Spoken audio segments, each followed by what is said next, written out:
The email wasn't even addressed to her, at least not officially. It had been sent to dozens of high-profile women in politics and media. An exclusive summit hosted in Manhattan. Future female leadership was the headline, and the speaker list read like a who's who of Democratic royalty, senators, journalists, and at the top of the list in bold lettering, keynote speaker Hillary Rodham Clinton. Karoline Leavitt wasn't on the program. She wasn't mentioned in the press release, and yet the email had still found its way into her inbox, possibly by mistake, possibly by design. Most people in her shoes would have ignored it. After all, showing up to an event where you're clearly not wanted isn't just risky, it's political suicide. But Karoline wasn't most people. She'd been excluded before, mocked, dismissed, told to wait her turn. The daughter of a New Hampshire working-class family, she hadn't grown up surrounded by political royalty. She hadn't been groomed for power. Everything she'd earned, clawed through grit, unapologetic values, and an unshakable belief that truth didn't need permission to be spoken. So she booked her flight, and she didn't tell a soul. When Karoline walked into the Conrad ballroom that afternoon, the air was heavy with practiced smiles and scripted confidence. Power suits in shades of blue and ivory. Every table had carefully arranged name cards, none of which bore her name, but her presence was like a sharp breeze cutting through silk, clean, cold, unmistakable. She didn't walk in loud, she didn't need to. Her confidence was quieter than thunder, but more disarming. The host tried to usher her toward the back of the room. The press table is that way, the woman said with an empty smile, mistaking her for staff. Karoline smiled politely and didn't move, and somewhere near the stage Hillary Clinton looked up from her notes, furrowed her brow, and leaned over to a handler who let her in. The answer was no one. Karoline had let herself in, and she wasn't planning on leaving quietly. The stage buzzed with final adjustments. Microphones were being tested, water bottles aligned, and Hillary Clinton stood behind the curtain in a calm but firm conversation with her chief of staff. The whispers were she wasn't invited, Hillary said, brushing imaginary dust off her white blazer. Her voice was low but unmistakably irritated. She's not on the list, not even on the waiting list, and now she's here. The aide tried to downplay it. She's not speaking, let's keep it smooth, don't give her the spotlight. But Karoline didn't need anyone to give her anything. She was already making herself known in the room, on social media, and in the expressions of half the audience who were whispering her name, some in surprise, some in curiosity, others in quiet admiration. A young intern, clipboard shaking in her hands, approached Karoline near the side aisle. Ma'am, she stammered, I was told to let you know that this isn't an open forum, only confirmed speakers will be given mic access. Karoline tilted her head. That's fine, she said, calm as ever. I don't need a mic to speak, I just need to be heard.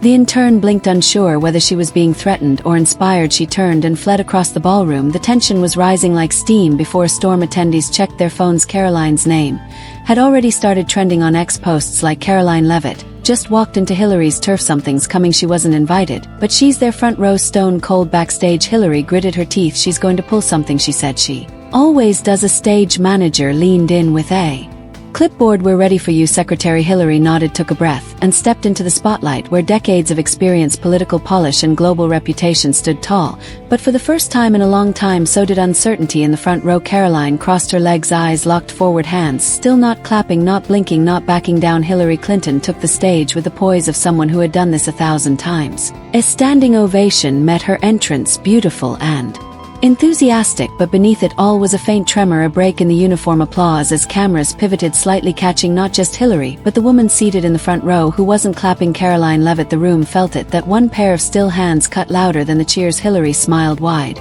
but her eyes scanned fast. She saw Karoline, their gazes locked for a single second, a pause sharp enough to cut glass before Hillary launched into her keynote. We are at a critical juncture, she began.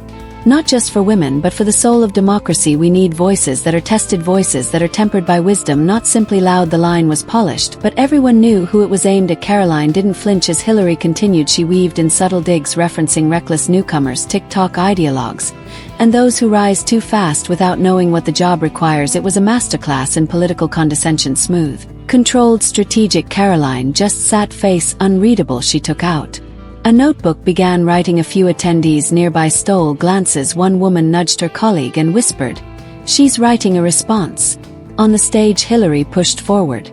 There is a difference between having a platform and having something to say, she declared again. Eyes darted toward Karoline, and then it happened. Karoline slowly closed her notebook. She stood. There was no announcement, no interruption, no microphone, just presence. The room hushed. Even Hillary faltered her next sentence, catching in her throat. Karoline didn't walk to the stage. She didn't need to. She just turned to face the audience, standing tall, uninvited. Unamplified but unmistakably heard in that moment, the whole ballroom belonged to her. Silence blanketed the ballroom. No music, no cue, no moderator stepping in, just Karoline Leavitt standing firm with the kind of poise that didn't need lighting or applause to be seen. 1 second, 2, the pause stretched. And yet no one moved to stop her. Even Hillary, hands gripping the sides of the podium, didn't interrupt. She simply stared, frozen. Mid-sentence. Years of experience had taught her how to handle hecklers. Protest, staged walkouts, but this was something else. Karoline didn't shout, she didn't raise her voice, she simply began to speak. "I was told to sit back," she said, eyes slowly scanning the crowd. "Told this wasn't my place, that I hadn't earned the right, that experience mattered more than conviction." Her voice was firm, but even not a performance but a statement. "But the truth is," she continued, "some of us weren't born into invitations, we weren't handed microphones, we had to show up and speak anyway." A collective breath held. She never said Hillary's name, she didn't have to. The contrast was too stark to ignore the career politician at the podium, and the defiant new voice taking the room without permission. Phones were out, dozens of them, recording, live streaming, uploading. Hillary looked off stage. Her handler mouthed, "Do we cut her mic?" "There is no mic," Hillary muttered. Karoline turned slightly toward her, not out of disrespect, but clarity. "This movement isn't about resumes," Karoline said, "it's about truth, and I don't need a script to tell mine." That line landed like a match on dry leaves. Scattered applause broke the stillness. It started small, a single clap, then another, then waves, the kind of slow build that wasn't orchestrated by a program but earned raw and real. Hillary's fingers tightened. Karoline nodded once, then sat down, not dramatically, not like a victor, just finished. And for the first time in her career, Hillary Clinton realized she'd lost a room without losing the mic. The applause didn't stop, in fact it grew. What had begun as a few hesitant claps quickly rolled into a full wave, not a formality but of instinct. Attendees weren't reacting to a program, they were reacting to a moment. And in political circles, moments like these were rare, they couldn't be orchestrated, only seized. Karoline Leavitt hadn't been on the speaker list, but now she was the only name people were saying. Backstage, a comms director whispered to Hillary, "We're losing control of the narrative." Hillary clenched her jaw. "No," she said. "We take it back. She doesn't close this event." "I do." She walked back to the podium, smile, practiced voice steady, but her eyes betrayed urgency. "Thank you, ladies," she said into the mic, trying to reclaim authority. "We appreciate all voices, even the unexpected ones, but today is about experience and continuity."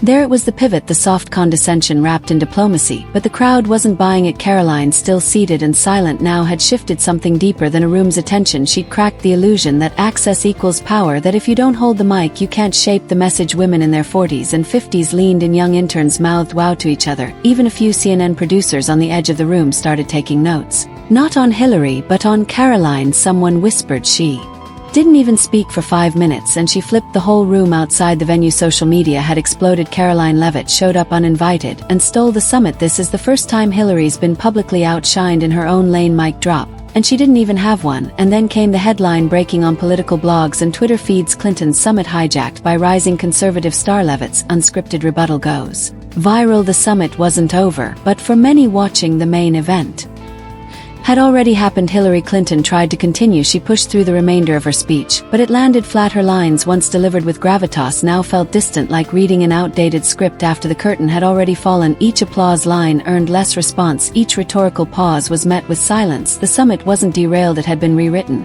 and the new author hadn't asked for permission. Backstage, staff scrambled. "Do we cut to the panel early? Should we reintroduce the agenda? Can someone from the press handle the optics?" But the optics were already beyond saving. Karoline had returned to her seat, but the energy around her was magnetic. Attendees from both ends of the political spectrum now looked her way, not as an intruder, but as a catalyst, a disruptor, the kind that political machines feared because they couldn't be bought, booked, or blocked in the hallway. A Democratic strategist murmured, "I hate to admit it, but that girl just did in 3 minutes what our entire comms team hasn't pulled off in 5 years.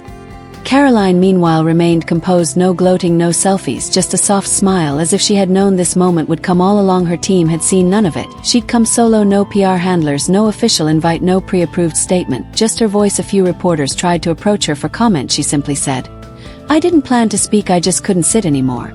That line went viral by nightfall. Meanwhile, Hillary's post-summit Q&A was clipped by outlets, but largely ignored. The story had shifted, and the algorithms were merciless. One name rose above all others: Karoline Leavitt. In DC, phones buzzed, advisors whispered, donors watched the replay on mute and nodded slowly. There was a new power on the scene, not polished, not appointed, but undeniably potent, and for the first time in decades, Hillary Clinton wasn't the story, she was the scene that set up someone else. As the applause had faded but the ripple Karoline left behind still stirred the room, Hillary Clinton had taken her seat again, lips pressed into a thin line. She tapped her manicured fingers against the table, her gaze frozen on Karoline, as if recalibrating the battlefield. This wasn't just a breach of etiquette, it was a threat to her carefully controlled narrative. Karoline stepped away from the mic without looking back, but her words still echoed in the minds of everyone present. Her message hadn't been wrapped in political correctness, it wasn't rehearsed or calibrated for polling data, it had been raw, human, and exactly what the room didn't expect. Behind the stage, Hillary's chief advisor leaned in. "We need to respond." She hijacked the summit. Hillary's eyes narrowed. Number. She exposed it. The rest of the day went by in a blur of strategic meetings. Clinton's PR machine was already churning, pushing quotes to media allies,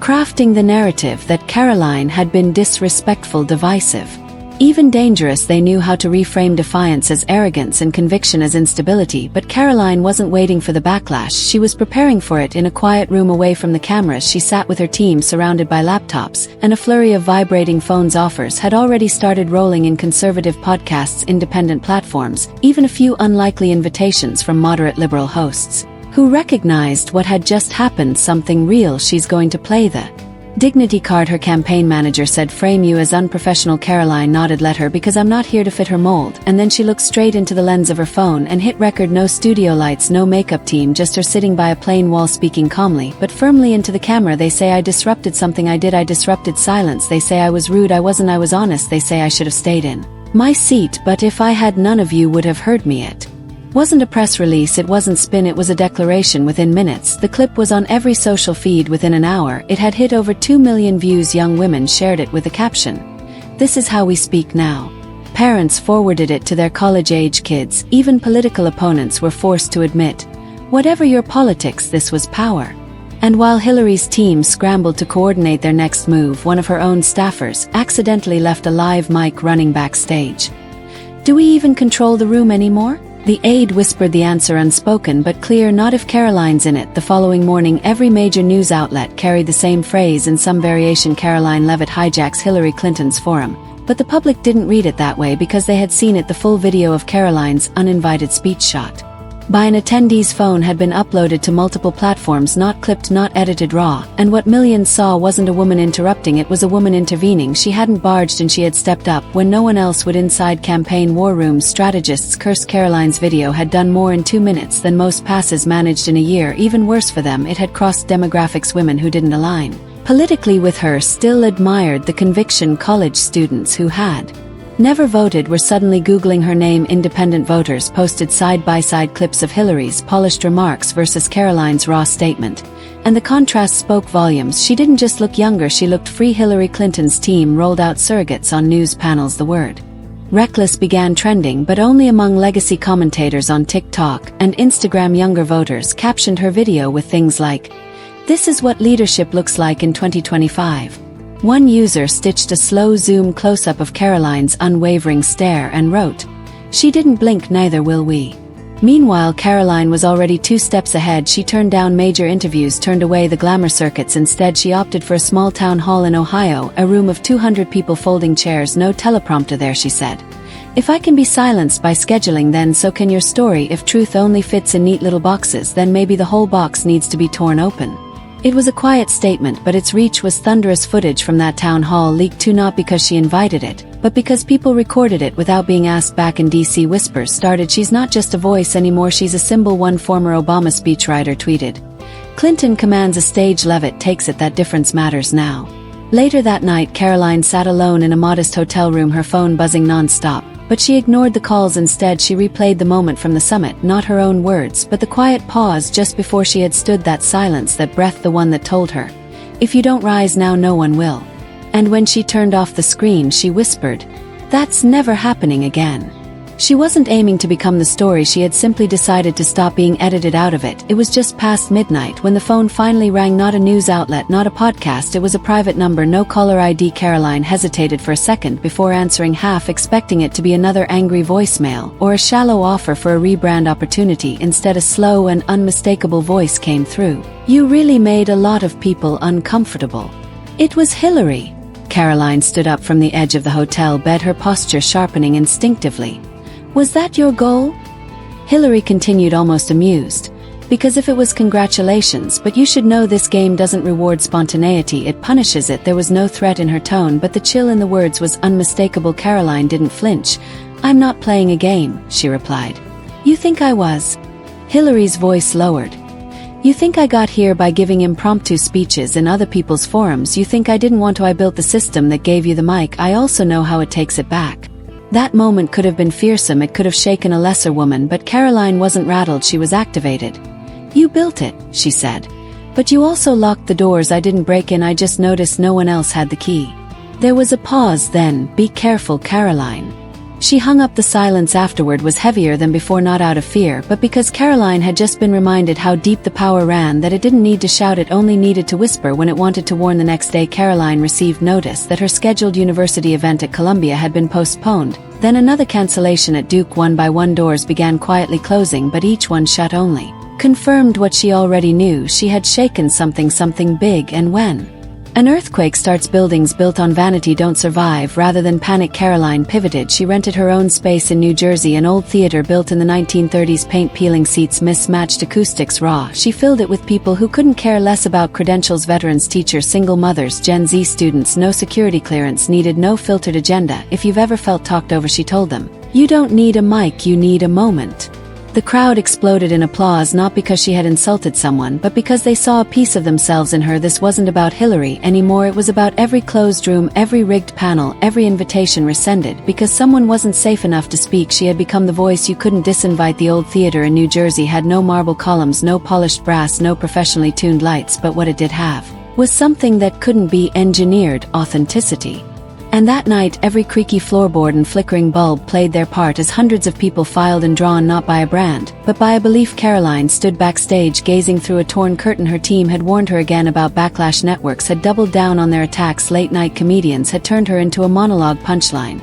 And yet not a single person in that audience looked like they were here for a joke. She stepped forward. No introduction, no music, no countdown. I was told not to stand up, so I did. I was told not to speak, so I did. I was told to apologize, and I didn't. Her voice rang through the room, clear, controlled, deliberate. But this was never about me. It was about how easy it's become to silence people like me, people like you. You don't need to be invited to stand in your truth, you just need to refuse to sit back down. There were no cameras allowed, yet somehow the speech spread anyway like wildfire. Pieces of it recorded from audience pockets reached millions.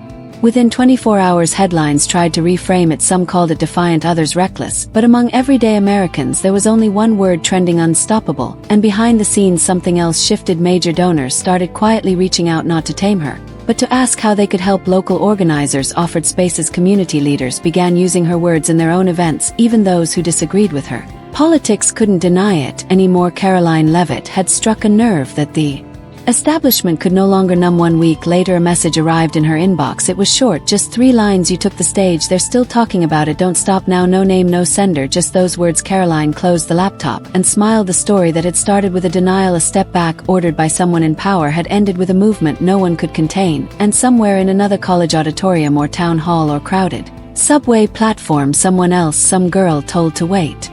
Her turn was standing up too, because when the stage belongs to one woman who refuses to sit, it starts to belong to everyone. And that's the story they never wanted told. They told Karoline Leavitt to sit down. She stood up. They told her to be quiet. She spoke louder. They told her to follow the script. She tore it apart in front of everyone. This wasn't just about politics, it was about power. It was about who gets to speak and who gets silenced. But Karoline proved something that night. When they try to lock the door, you don't need a key, you need courage. And courage, my friends, is louder than permission. If this moment stirred something in you, if you've ever felt pushed aside, talked over, told to wait your turn, then remember, you don't need a title to lead, you need a voice and the guts to use it. This is not a real story, it's a dramatized piece of political fiction inspired by real figures. Any resemblance to actual events is purely. Thanks for watching, and see you in the next video.